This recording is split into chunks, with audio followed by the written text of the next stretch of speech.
दोस्तों, Albert Einstein ने compounding interest को दुनिया का 8वां अजूबा कहा था, क्योंकि कंपाउंडिंग से जितना बड़ा वेल्थ बनाया जा सकता है वो किसी वंडर से कम नहीं। और समय रहते जो इसके मैजिक को समझ गया उसे करोड़पति बनने से कोई नहीं रोक सकता, क्योंकि कंपाउंडिंग में पैसों से भी ज्यादा इंपॉर्टेंस टाइम का होता है, जो कि अभी हमारे और आपके पास है। तो पावर ऑफ कंपाउंडिंग के बारे में ये जो स्टोरी मैं आपको बताने जा रहा हूँ उसे बिल्कुल ही ध्यान से देखना और सुनना। शायद ये स्टोरी आपकी लाइफ बदल सकता है और आपको सोचने पर भी मजबूर कर सकता है कि आखिर कैसे सिर्फ 5,000 से 5 करोड़ बन सकता है। और इस तरह का इन्वेस्टमेंट आप कहाँ पे करोगे, वो भी रिस्क फ्री, ताकि आप करोड़पति बन सको। ये भी आपको वीडियो के एंड में पता चलेगा। सो प्लीज वीडियो के एंड तक बने रहना, लेकिन सबसे पहले वीडियो को लाइक जरूर से कर लेना।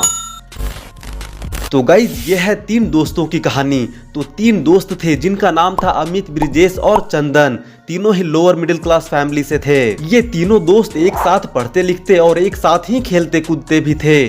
समय बीता और 25 साल की उम्र होते होते तीनों की नौकरी लग गई। तीनों ने नौकरी करना स्टार्ट कर दिया और हर महीने मिलने वाले पैसों से एंजॉय करने लगे। लेकिन अमित ने कहीं से इन्वेस्टिंग और पावर ऑफ कंपाउंडिंग के बारे में जाना, तो उसने अपने दोस्तों से कहा कि हमें अपनी सैलरी से कुछ पैसे बचाकर किसी अच्छे फंड्स में इन्वेस्ट करना चाहिए। इस पर चंदन और ब्रिजेश भी सहमत तो हुए, लेकिन वो टाइम के इम्पोर्टेंस को नहीं समझ पाए। इसलिए चंदन और ब्रिजेश ने कहा कि अभी हम बहुत यंग हैं और हम पर अभी कोई जिम्मेदारी भी नहीं, हम कुछ साल और मौज मस्ती कर लेते हैं, बाद में जब सैलरी और ज्यादा बढ़ेगी तब ज्यादा पैसे सेव कर लेंगे। लेकिन अमित को फ्यूचर कैलकुलेशंस दिखना स्टार्ट हो जाता है, इसलिए वो 25 साल की उम्र से ही 5,000 रुपए पर मंथ किसी ऐसे फंड में इन्वेस्ट करना स्टार्ट कर देता है जहां से एनुअली 15% का कंपाउंड इंटरेस्ट मिल सके। ब्रिजेश को 30 साल की उम्र में होश आता है और वो भी अमित को देखकर 5,000 रुपए पर मंथ सेम फंड में इन्वेस्ट करना स्टार्ट कर देता है। जबकि चंदन ने शादी और बच्चे होने के बाद 35 साल की उम्र में सेविंग स्टार्ट करता है, लेकिन उसके दोस्त पहले से ही इन्वेस्ट कर रहे थे, इसलिए उनकी बराबरी करने के लिए वो सेम फंड में 10,000 रुपए पर मंथ इन्वेस्ट करना स्टार्ट कर दिया,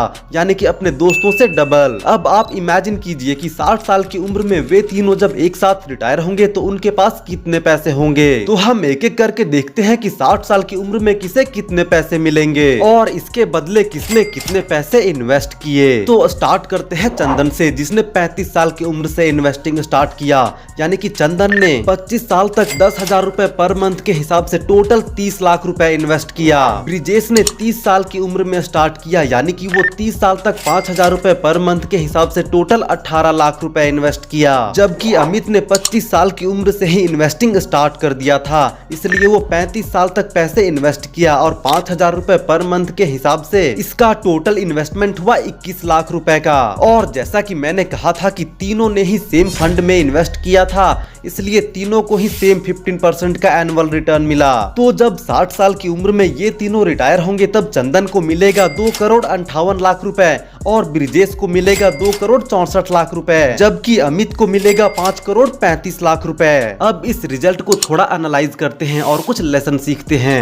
एनालिसिस नंबर 1, ब्रिजेश ने अमित के सिर्फ 5 साल बाद से ही उसी की तरह हर महीने 5,000 रुपए जमा करने शुरू कर दिए और अमित से सिर्फ 3 लाख रुपए ही कम इन्वेस्ट किया। लेकिन रिटायरमेंट के समय दोनों के नेटवर्थ में 2 करोड़ 71 लाख रुपए का डिफरेंस था। इसलिए यदि ब्रिजेश ने भी 25 साल की उम्र से ही इन्वेस्टिंग स्टार्ट कर देता तो उसे भी 5 करोड़ 35 लाख रुपए मिलते और सिर्फ 3 लाख रुपए ही ज्यादा इन्वेस्ट होता। एनालिसिस नंबर 2, चंदन ने पैसे बचाने में बहुत देर कर दी। उसने 35 साल की उम्र में इन्वेस्टिंग स्टार्ट किया, लेकिन उसने इसकी भरपाई अधिक पैसे इन्वेस्ट करके करने का प्रयास किया, इसलिए वो 10,000 रुपए पर मंथ इन्वेस्ट करने लग जाता है और चंदन और ब्रिजेश से लगभग 1.5x अमाउंट इन्वेस्ट कर देता है। फिर भी ब्रिजेश के आसपास तो पहुंच जाता है, लेकिन अमित के आधे जितना भी नहीं पहुंच पाता। एनालिसिस नंबर 3, अधिक पैसे इन्वेस्ट करके चंदन ब्रिजेश के करीब तो पहुंच गया, लेकिन अमित के अर्ली स्टार्ट को पीछे नहीं छोड़ पाया। इसलिए दोस्तों, वीडियो के स्टार्टिंग में ही मैंने आपसे कहा था कि कंपाउंडिंग से एक बड़ा वेल्थ बनाने के लिए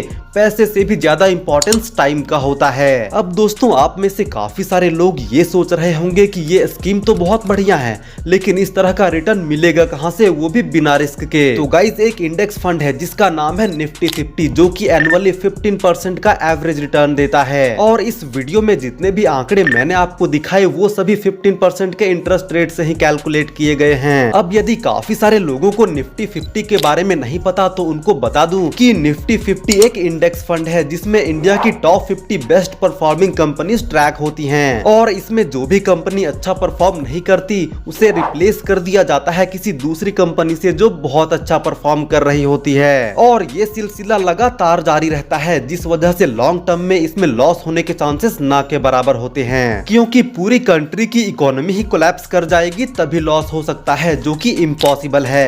इंडिया की इकोनॉमी लॉन्ग टर्म में गारंटीड है कि ग्रो ही करेगी। तो यदि आप निफ्टी 50 में इन्वेस्ट करते हो तो बेसिकली आप इंडिया की इकोनॉमी में इन्वेस्ट करते हो, जो कि लॉन्ग टर्म में हमेशा ग्रो ही करती रहेगी। इसलिए इसमें आप जितना चाहो उतना मंथली SIP कर सकते हो। अब यहाँ पे काफी सारे लोग ये एक्सक्यूज दे रहे होंगे कि उनके पास पैसे ही नहीं है इन्वेस्ट करने के लिए। तो यदि आप एक स्टूडेंट भी हो तो आप 500 रुपए से भी इसमें SIP स्टार्ट कर सकते हो। लेकिन दोस्तों यहाँ पे आप ये मत समझना कि मैं यहाँ निफ्टी 50 को प्रमोट कर रहा हूँ, मैं तो बस आपको कम रिस्क वाली इन्वेस्टमेंट प्लान के बारे में बता रहा हूँ। और वैसे भी मैं कोई फाइनेंशियल एक्सपर्ट तो हूँ नहीं, इसलिए आप किसी भी तरह का इन्वेस्टमेंट स्टार्ट करने से पहले खुद का रिसर्च जरूर से कर लेना। बाकी यदि आपको इस वीडियो से थोड़ी सी भी वैल्यू मिली हो तो प्लीज वीडियो को लाइक करो एंड चैनल को सब्सक्राइब करो।